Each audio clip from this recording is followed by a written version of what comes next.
Good morning student. आज हम अपने अकाउंट्स के टॉपिक पे बात करने वाले हैं, जो हम आपको पहले दो वीडियोस की प्रोवाइड करा चुके हैं। तीसरी वीडियो में जो हमारा टॉपिक था, हम इसके बारे में अब बात करने वाले हैं, जो कुछ एक स्पेशल्स आइटम्स आती हैं।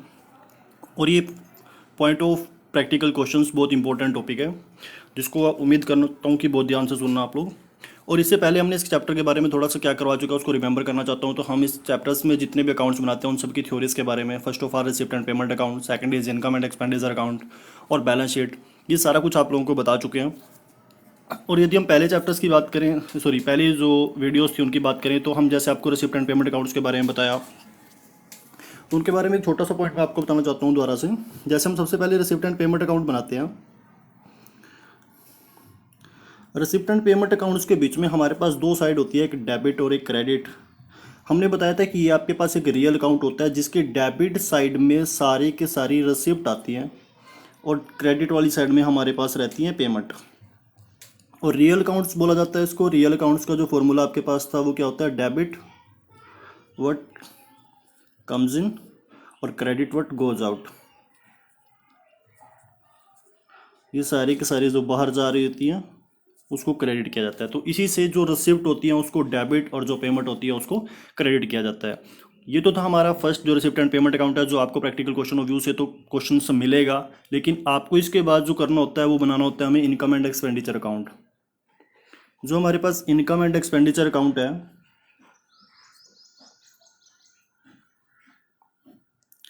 इसमें भी ऐसे ही आपके पास दो साइडें होंगी, एक डेबिट और एक क्रेडिट।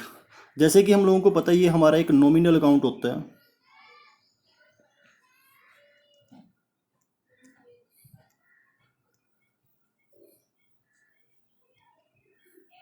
और नॉमिनल अकाउंट होने की वजह से इसके डेबिट साइड में सारे के सारे एक्सपेंसेस और क्रेडिट साइड में सारे के सारी इनकम्स। ये आप लोगों को याद रखना है। देखो, उसमें रिसिप्ट एंड पेमेंट अकाउंट की बात करें तो डेबिट में रिसिप्ट लिखी थी और क्रेडिट में पेमेंट, लेकिन इसके डेबिट में एक्सपेंडिचर हैं और क्रेडिट में क्या है, इनकम्स। इन चार चीज़ों को आप लोगों को ध्यान में रखना है। और उसके बाद जो आगे की थ्योरीज है, बस अब इसके बीच में हम टर्म्स की बात करने वाले हैं, जो आज का हमारा इंपॉर्टेंट टॉपिक रहेगा और इसी से रिलेटेड है। तो इसलिए पहले इसके बारे में हमने थोड़ा सा प्रैक्टिकल आपको बता दिया है। तो चलते हैं अपने टॉपिक्स के ऊपर। जो हमारे पास टॉपिक है, देखो सबसे पहले क्या है, लाभ न कमाने वाली जो संस्थाएं होती हैं उनसे कुछ संबंधित जो कुछ विशिष्ट मदें हैं उनके बारे में हम बात करने वाले हैं। तो सबसे पहले हमारे पास आता है सब्सक्रिप्शन। क्या चीज़ होती है, देखो हमने आपको बताया था कि जो लाभ न कमाने वाली संस्थाएं होती हैं उनकी आय के जो प्रमुख साधन होते हैं वो तीन साधन आपको बताए थे। उसमें सबसे पहला जो था वो सब्सक्रिप्शन ही था, जिसको हिंदी में चंदा या अभिदान बोलते हैं। तो याद रखना, सब लाभ न कमाने वाली जो संस्थाएं होती हैं उनका जो एक मेन सोर्सेज होता है इनकम का, वो क्या होता है, सब्सक्रिप्शन होता है। अब बात करते हैं इसकी ट्रीटमेंट की, कि इसको कहाँ पे लिखा जाता है। तो याद रखना कि जो आपके पास सब्सक्रिप्शन होता है, जब एक प्रैक्टिकल क्वेश्चन होगा वो आपको रिसिप्ट एंड पेमेंट अकाउंट की रिसिप्ट वाली साइड में पहले ही लिखा हुआ होगा। जब ये रिसिप्ट वाली साइड में, रिसिप्ट वाली साइड कौन सी थी, डेबिट साइड, यानी कि प्राप्ति और भुगतान खाते के डेबिट पक्ष में पहले ही लिखा होता है। तो ये क्या होती है, ये आपके पास करंट ईयर्स की इनकम होती है, चालू वर्ष की इनकम होती है, और करंट ईयर से ही संबंधित होती है, जो आपको प्रत्येक साल मिलती रहती है। इसलिए हम इसको इनकम एंड एक्सपेंडिचर अकाउंट की क्रेडिट साइड यानी कि इनकम साइड में लिखते हैं। क्यों, क्योंकि ये जो हमारे पास सब्सक्रिप्शन इनकम है ये एक आयगत प्राप्ति की होती है, और आयगत प्राप्ति की इनकम आपके पास क्या होती है, डेली रूटीन में आपको मिलती रहती है। जितनी भी आयगत प्राप्ति की होंगी, मैंने पहले बताया था, हम सारी की सारी कहाँ लेके जाने वाले इनकम एंड एक्सपेंडिचर अकाउंट में, और जो पूंजीगत प्राकृति की होंगी उनको हम कहाँ लेके जाएंगे, बैलेंस शीट की लाइबिलिटी साइड में इनकम जाती है, और एक्सपेंडिचर जो आपके पास आते हैं वो सारी सारी एसेट्स में जाते हैं। तो उसके बाद बात करते हैं, सेकंड जो हमारे पास पॉइंट आ जाता है live membership fees. Live membership fees के बारे में बात करते हैं। देखो क्या होता है, जो लाभ न कमाने वाली संस्थाएं होती हैं उनके जो सदस्य होते हैं उनके द्वारा प्रत्येक साल सब्सक्रिप्शन का पैसा दिया जाता है, चंदा दिया जाता है, और ये प्रत्येक साल मिलती है उनको। लेकिन कई सदस्य ऐसे होते हैं जो बार बार पैसा देने की बजाय ना, वो सोचते हैं कि एक साथ में जो इकट्ठा है वो पैसा दे दो सारे का सारा, और बार बार के झंझट से बच जाओ। तो वो क्या करते हैं, यदि किसी सदस्य के द्वारा प्रतिवर्ष चंदा देने की बजाय, मतलब इसी की बात करें सब्सक्रिप्शन की, वो सब्सक्रिप्शन प्रत्येक साल ना देके, देखो अभी एक चीज बोली थी कि जो सब्सक्रिप्शन होता है वो आपको क्या होती है, प्रत्येक साल अपने सदस्यों से मिलती रहती है। मान लो सब्सक्रिप्शन के लिए आपने निर्धारण कर रखा है कि आपसे किसी पर्सन से 400 रुपये लेते हो, और आपके 100 सदस्य हैं, तो 100 सदस्य हैं, 400 रुपये मिलते हैं, यानी कि 100 multiple by 400 is equal to 40,000। इसका मतलब है जो सब्सक्रिप्शन की आपकी इनकम है प्रत्येक साल वो आपको 40,000 मिलती रहेगी, जो रिवेन्यू प्रकृति की होती है। इसलिए ही हम इसको इनकम एंड एक्सपेंडिचर अकाउंट की क्रेडिट साइड, इनकम साइड में शो करके दिखाते हैं, क्योंकि ये प्रत्येक साल की आयगत प्रकृति की है। अब बात करें कि लाइव मेंबरशिप फीस क्या होती है। लाइव मेंबरशिप फीस होता है सब्सक्रिप्शन का ही पोर्शन है, लेकिन क्या करते हैं कई सदस्य बार बार प्रत्येक साल पैसा देने की बजाय वो इकट्ठा ही दे देते हैं कि हमारे से 10 10 साल का, 20 साल का, जितना बनता है इकट्ठा ही ले लो। तो यही होता है कि कुछ सदस्य प्रतिवर्ष क्या करते हैं, चंदा देने की बजाय एक इकट्ठी राशि एक बार संस्था को दे देते हैं, और उसके जो सदस्य होते हैं उसके क्या बन जाते हैं, लाइफ मेंबरशिप बन जाते, ले लेते हैं, उसकी आजीवन सदस्य बन जाते हैं। और आजीवन सदस्य जब बन जाते हैं, देखो फिर क्या हो जाता है, जब लाइफ मेंबरशिप प्राप्त होती है तो वो पैसा होता तो हमारे पास प्रत्येक साल के लिए मिलने वाली आइटम होती है, लेकिन एक बार इकट्ठा मिल जाता है तो इकट्ठा मिलने के कारण वो अब अगले साल तो नहीं मिलेगा, इसलिए वो माना जाता है आपके पास पूंजीगत प्राकृति का। और पूंजीगत प्राकृति का माना जाता है तो हम इसको कहाँ लिखेंगे, बैलेंस शीट की लायबिलिटी साइड में लिख सकते हैं, या फिर कैपिटल फंड में उसको ऐड कर सकते हैं, आप उसको बैलेंस शीट की लायबिलिटी साइड में अलग से दिखा सकते हैं। और ये चीज़ इसके बीच में लिखा हुआ है कि सदस्य बन जाते हैं, बाकी आप इसमें पढ़ लेना, इसमें कोई ज़्यादा खास बात नहीं है, जो मैंने आपको इंपॉर्टेंट बता था इसके बीच में वो बता दिया हूँ, बता चुका हूँ आप लोगों को। बाकी आगे चलते हैं नेक्स्ट टॉपिक पे। नेक्स्ट हमारे पास आ जाता है थर्ड, एंडाउनमेंट फंड। देखो एंडाउनमेंट फंड क्या होता है, जैसे हम लाभ न कमाने वाली संस्थाओं के बारे में छोड़ के कुछ अलग से टॉपिक से बात करते हैं। जैसे हमारे पेरेंट्स की जो संपत्ति होती है, एसेट्स होती है, वो उसके बच्चों को मिलती है, मतलब वसीयत के रूप में या उपहार के रूप में कोई आपको कुछ पैसा मिल जाए, उसको बोला जाता है एंडोनमेंट फंड। तो इसके बारे में जो हमारे पास है, एरिक एल्कोहलर के अनुसार क्या कहा जाता है कि यह एक ऐसा कोष है जो किसी वसीयत या उपहार के कारण आपको प्राप्त होता है। तो जब आपको कोई वसीयत या उपहार के कारण प्राप्त होता है और जिसकी आय किसी विशेष उद्देश्य के लिए प्रयोग की जाती है। अब देखो वसीयत या उपहार के रूप में जो कुछ भी मिलता है वो ऐसा तो नहीं होता कि आपको रेगुलर में, रूटीन में हर रोज मिलता रहे। जो चीजें हमें रेगुलर में मिलती है ना, वो हमारी आयगत प्रकृति की होती है, और जो हमें कभी कभार मिलती है वो हमारी पूंजीगत प्रकृति की होती है। तो वसीयत या उपहार के कारण मिलने के कारण क्या होता है, ये कभी कभी मिलती है, और कभी कभी मिलने की वजह से हम इसको क्या डिनोट करेंगे, पूंजीगत प्रकृति का। और पूंजीगत प्राप्ति है जितनी भी आपके पास क्या होंगी, कैपिटल रिसिप्ट होंगी। कैपिटल रिसिप्ट को हम कहाँ लिखेंगे, लायबिलिटी साइड में लिखेंगे।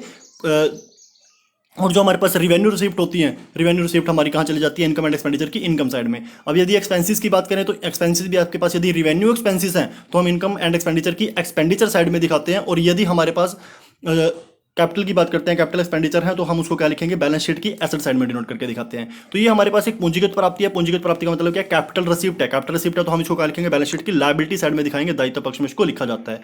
नेक्स्ट टॉपिक हमारे पास आ जाता है प्रवेश शुल्क। एंट्रेंस फीस क्या चीज होती है, एंट्रेंस फीस का मतलब होता है कि यदि आपको किसी संस्था की सदस्यता लेनी है, मान लो लाभ न कमाने वाली एक ऐसी संस्था है जिसमें आप सदस्य बनना चाहते हो, तो आपको वहां पे कुछ एंट्रेंस फीस देनी पड़ती है। और एंट्रेंस फीस देनी पड़ती है तो उसको क्या किया जाता है, पूंजीगत मानते हैं या नहीं मानते हैं, इसके बारे में थोड़ा सा विवाद है। वो विवाद क्या है, कई जो राइटर्स हैं हमारे वो क्या कहते हैं, इसको पूंजीगत मानते हैं, और कहीं आयगत मानते हैं। हमारे लिए ज़्यादा झंझट की बात नहीं है। तो क्या होता है कि यदि आपके पास क्वेश्चंस में कुछ भी मेंशन नहीं किया हुआ है कि ये आयगत है या पूंजीगत है, यदि तो क्वेश्चन में स्पेशल लिखा हुआ है फिर तो हम उसको वही ट्रीट कर लेते हैं, कैपिटल लिखा है तो कैपिटल की मान लेंगे, या रिवेन्यू लिखा है तो रिवेन्यू की मान लेंगे। लेकिन यदि कुछ भी नहीं लिखा हुआ है तो हम उसको क्या करेंगे, आयगत मानेंगे। और यदि उस चीज को आयगत माना जाता है तो हमारे पास एंट्रेंस फीस एक रिसिप्ट होती है। यदि आयगत प्राप्ति आप उसको मान रहे हो तो कहाँ लिखोगे, इनकम एंड एक्सपेंडिचर की इनकम साइड में डिनोट करके दिखाओगे। और यदि उसके बारे में स्पेशल से मेंशन कर दिया है कि वो कैपिटल की है तो हम कैपिटल की मानकर उसको कहाँ लेके चले जाएंगे, बैलेंस शीट की लायबिलिटी साइड में। तो दो चीजें आपको यहाँ पे याद रखनी है कि यदि तो आपके पास वो क्या है, देखो सबसे पहले तो क्वेश्चन में यदि कुछ भी वर्णन नहीं किया गया तो हम उसको क्या मानेंगे, आयगत प्राकृति का माना जाएगा। और जब उसको आयगत प्राकृति का माना जाएगा तो कहाँ जाएगी, इनकम एंड एक्सपेंडिचर अकाउंट की इनकम साइड में। यदि क्वेश्चन में मेंशन किया होगा स्पेशल से कि कैपिटल की है, तब उसको क्या मानेंगे, कैपिटल के लिए ट्रीटमेंट करेंगे। और जब वो कैपिटल यानी कि पूंजीगत प्राकृति की मानी जाती है तो हम उसको क्या करेंगे, बैलेंस शीट की लायबिलिटी साइड में शो करके दिखाएंगे। तो इसके बारे में बस इतना ही था, 4 पॉइंट्स हो जाते हैं हमारे पास ये। उसके बाद नेक्स्ट टॉपिक जो हमारे पास आता है, नेक्स्ट है हमारे पास दान। देखो दान के बारे में यदि बात करते हैं, ये हमारे पास लाभ न कमाने वाली संस्थाओं का जो दूसरा मेन हेड है, मुख्य स्रोत है जो है आय का, वो आ जाता है। पहला हमने एक बोला हुआ है सब्सक्रिप्शन है, दूसरा दान है, और थर्ड जो आती है ग्रांट है। तो अभी दूसरा जो टॉपिक है उसकी जो आय का मुख्य साधन रहता है हमारे पास, वो आता है दान। तो दान की यदि बात करते हैं तो दान आपके पास दो प्रकार के हो सकते हैं। एक तो आता है हमारे पास स्पेशल दान, और एक आता है आपके पास सामान्य दान। देखो स्पेशल दान की बात करते हैं, स्पेशल दान आपके पास वो होते हैं जो आपको एक विशेष कार्य के लिए मिले होते हैं। एक विशेष कार्य के लिए मतलब क्या है, जैसे बिल्डिंग फंड मिला है, कंस्ट्रक्शन फॉर बिल्डिंग फंड मिला है, कंस्ट्रक्शन फॉर स्विमिंग पूल मिला है, मतलब स्पेशल से उसका नाम डिनोट कर दिया है कि आपका जो डोनेशन है ना, ये चीज़ के लिए, donation for child care fund, जैसे अभी अभी बात करें तो रिलीफ फंड की बात कर लो किसी भी की, मतलब एक स्पेशल से लिए, जो स्पेशल की बात आ जाती है तो वहाँ आपके पास रहता है एक विशेष के लिए। कहते हैं ये दान कुछ विशेष उद्देश्यों के लिए प्राप्त होता है, जैसे donation for building and donation for a swimming pool. तो ये क्या होता है, जब ये किसी भी स्पेशल चीज़ के लिए माना जाएगा तो हम उसको पूंजीगत प्राकृति का मानेंगे। और पूंजीगत प्राकृति का मान रहे हैं तो हम क्या लिखेंगे, इसको बैलेंस शीट की लायबिलिटी साइड में लिखेंगे। और सामान्य दान जो वो दान होते हैं जो आपको रूटीन में मिलते रहते हैं, मतलब आज मिल गया कल मिल गया, और जिनका कोई विशेष उद्देश्य नहीं होता, आप उस पैसे को कहीं पे भी लगा सकते हो, तो हम उनको आयगत प्राकृति का मानते हैं। और आयगत प्राकृति का मानते हैं तो उनको कहाँ लिखेंगे, इनकम एंड एक्सपेंडिचर अकाउंट की क्रेडिट साइड में। क्रेडिट मींस इनकम वाली साइड में लिखेंगे। नेक्स्ट टॉपिक पे बात करते हैं, हमारे पास आ जाती है लीगेसी। वसीयतनामे क्या चीज़ होता है, देखो इसके बारे में भी याद रखने ला। और दो चीज़ें मैं आपको बता देता हूँ, जो एक हमने किया था लाइफ मेंबरशिप फीस, और एक हम अभी जो कर रहे हैं लीगेसी, दोनों ही एल से डिनोट होते हैं। और दोनों ही एल से डिनोट होने का मतलब क्या है, आप इसको ऐसे भी याद रख सकते हो, ये दोनों की दोनों कहाँ जाएंगी, लायबिलिटी साइड में लिखी जाती है। ठीक है, इसको ऐसे याद कर लो। लीगेसी भी आपके पास क्या होती है, पूंजीगत प्रकृति होती है, और पूंजीगत प्रकृति का होने की वजह से हम इसको कहाँ लिखेंगे, लायबिलिटी साइड में ही लिखा जाता है। नेक्स्ट हमारे पास जो पॉइंट आता है वो आता है 7th, पुरानी संपत्तियों की बिक्री से प्राप्त राशि। देखो पुरानी संपत्तियों की बिक्री से जो प्राप्त राशि होती है, आपके पास क्वेश्चंस के बीच में रिसिप्ट वाली साइड में लिखी होगी, रिसिप्ट एंड पेमेंट अकाउंट में, क्योंकि हमारे पास प्राप्ति हो रही है। जब रिसिप्ट एंड पेमेंट अकाउंट की रिसिप्ट साइड में लिखी होती है, तो हमारे पास क्या करना होता है, हमें इसका इनकम एंड एक्सपेंडिचर अकाउंट में हमें इसके प्रॉफिट या लॉस को शो करना होता है। फॉर एग्जाम्पल, चलो जो इसमें दिया हुआ है वही उठा लेते हैं। देखो एग्जांपल देखो क्या लिखा हुआ है कि 50,000 रुपये का कुछ एक फर्नीचर है, जिसमें से 10,000 रुपये का फर्नीचर 4,000 रुपये में बेच दिया।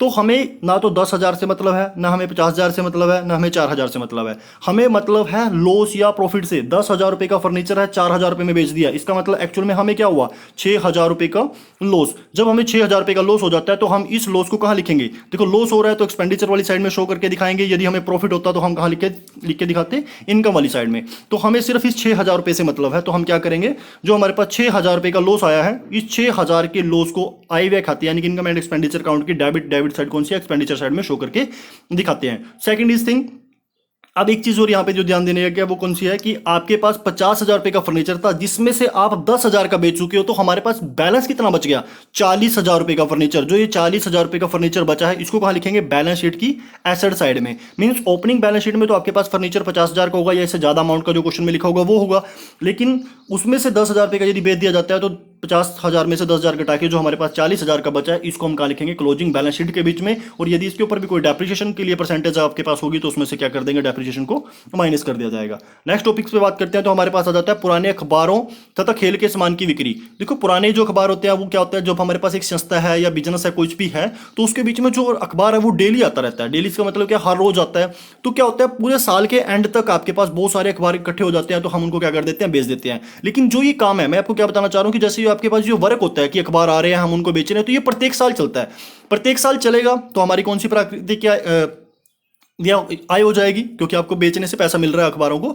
तो जो आपके पास आय है वो कौन सी आय कहलाएगी, आपकी आयगत प्राकृतिक हो जाती है ये। और जब आयगत प्राकृतिक की आय होगी, तो आप इसको कहाँ लिखोगे, इनकम एंड एक्सपेंडिचर अकाउंट के क्रेडिट साइड में, यानी कि इनकम साइड में लिख दिया जाएगा इसको।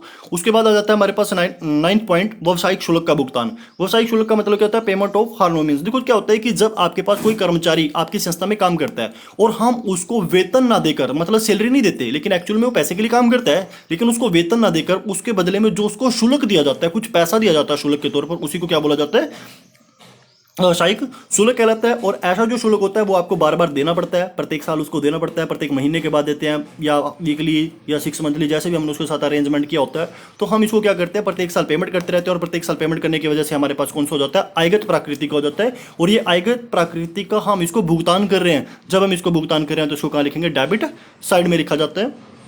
ये हमारे पास इसके 9 जो पॉइंट थे जो बहुत इंपॉर्टेंट थे। और एक लास्ट पॉइंट जो हमारे पास आ जाता है वो है हमारे पास जर्नल और स्पेसिफिक फंड। देखो जर्नल और स्पेसिफिक फंड के बारे में यदि हम बात करते हैं, तो इसके बीच में मैं आपको पहले ही बता चुका हूं, लेकिन एक बार दोबारा से फिर इसको बता देते हैं कि जो आपके पास गैर लाभकारी संस्थाएं होती हैं, वो पूंजी खाता, उनका जो पूंजी खाता होता है वो नहीं होता है, बल्कि उनका पूंजी कोष खाता होता है। कोष की बात हम क्यों कर रहे हैं, देखो संपत्तियों और बाह्य दायित्वों के अंतर का पूंजी कोष के नाम से जाना जाता है। पूंजी कोष के नाम से क्यों जाना जाता है, क्योंकि वो क्या करती हैं, अपने जितने भी पिछले सालों के उनके जो सरप्लस होते हैं, उन सरप्लस को अपने पार्टनर्स में डिवाइड नहीं करती है, बल्कि उनको एज ए फंड अपने पास इन्वेस्ट करके रख लेती है, ताकि फ्यूचर्स में उनकी जरूरत पड़ती है। क्योंकि इनका मेन उद्देश्य लाभ कमाना नहीं होता, बल्कि क्या होती है, जनताओं की सेवा प्रदान करना होता है, सदस्यों की सेवा प्रदान करना होता है। तो ये चीज लिखा जाता है कि प्रतिवर्ष आय और व्यय के अंतर को इस कोष में हस्तांतरित कर दिया जाता है। प्रतिवर्ष आय और व्यय के अंतर क्या होता है, वही सरप्लस और डिफिक्ट। यदि आय ज्यादा है तो सरप्लस आएगा, यदि व्यय ज्यादा है तो डिफिक्ट आएगा। तो उसको क्या कर दिया जाता है, हस्तांतरित करते रहते हैं, मतलब कैपिटल में ऐड करते रहते हैं। और इसी वजह से पूंजी कोष को सामान्य कोष के नाम से भी जाना जाता है। तो इसका सेकंड नेम बता देता है कि पूंजी कोष को हम क्या बोल देते हैं, सामान्य कोष बोल दिया जाता है, जिससे कि यह किसी विशेष उद्देश्य के लिए स्थापित किए गए किसी विशेष कोष से क्या हो जाती है, अलग प्रतीत होता है। मतलब इसको एक नाम क्या दे देते हैं कि यहाँ से ये अलग आ जाता है। तो मैं आप लोगों को एक छोटा सा टॉपिक इसके बारे में बताना चाहता हूँ, एक लास्ट में जो हमारे पास है। देखो यहाँ से आप लोगों ने क्या याद रखना है कि जो आपके पास इनकम है, इनकम की बात कर लेते हैं और एक्सपेंडिचर की बात कर लेते हैं। उसको एक टेबल से डिनोट करके दिखाता हूँ। मैं पहले एक्सपेंडिचर की बात करता हूँ। जैसे हम एक्सपेंडिचर की बात करते हैं, तो एक्सपेंडिचर हमारे पास दो प्रकार के हो सकते हैं। वो दो कौन कौन से, जो अभी हम बात कर रहे थे, एक तो हो सकता है रिवेन्यू का, और एक हो सकता है कैपिटल का।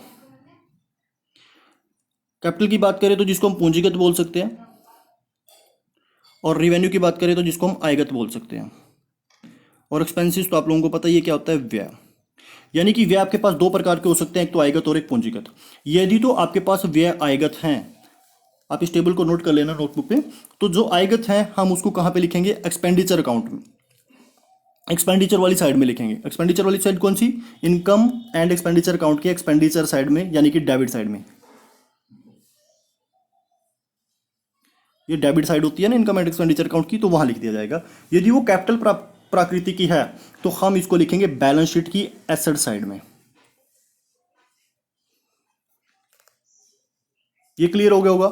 ये दोनों के दोनों मैं आपको एक्सपेंसेस बता चुका हूं। एक्सपेंसेस दो हो गए हैं, एक रिवेन्यू के लिए और एक कैपिटल के लिए। रिवेन्यू को कहां डिनोट करोगे, इनकम एंड एक्सपेंडिचर अकाउंट के डेबिट साइड यानी कि एक्सपेंडिचर में, और जो पूंजीगत होता है यानी कि कैपिटल होती है एक्सपेंडिचर, वो कहां डिनोट करोगे, बैलेंस शीट की एसेट साइड में। सेकंड की बात करते हैं ऐसे ही इनकम के लिए। अब यदि इनकम है हमारे पास तो वो भी दो प्रकार की होगी। इनकम के लिए आई डिनोट कर लेते हैं, और वो हमारे पास दो प्रकार की है, वो भी कौन कौन सी, एक के लिए तो रिवेन्यू और एक के लिए कैपिटल। अब यदि रिवेन्यू की बात करते हैं, आयगत की बात करते हैं, तो हम उसको कहां लिखेंगे, इनकम एंड एक्सपेंडिचर अकाउंट की क्रेडिट साइड में यानी कि इनकम में। और यदि कैपिटल की बात करते हैं, पूंजीगत की बात करते हैं, तो उसको कहां पे लिखोगे, बैलेंस शीट की लायबिलिटी साइड में।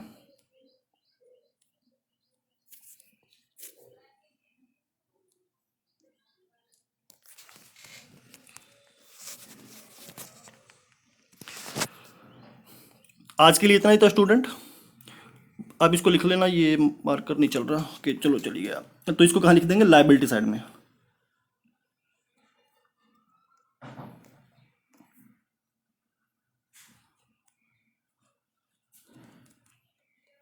तो हम इसको डिनोट करके दिखा देते हैं लायबिलिटी साइड में। तो यहाँ पे आपने याद रखना है कि इनकम भी ऐसे दो प्रकार की हो सकती है, कि रिवेन्यू और एक कैपिटल।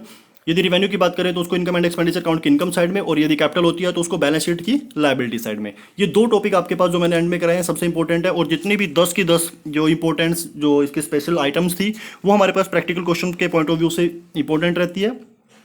आज के लिए इस वीडियो में इतनी ही है, और उम्मीद करता हूँ कि ये टॉपिक जो आप लोगों को समझ में आ गया होगा। यदि आप लोगों को कुछ दिक्कत आ रही है तो आप प्लीज़ उसको कमेंट के द्वारा बता दीजिएगा, ताकि हम उसको नेक्स्ट वीडियो में आपको दूर कर सकें। आज के लिए इतना ही, थैंक यू।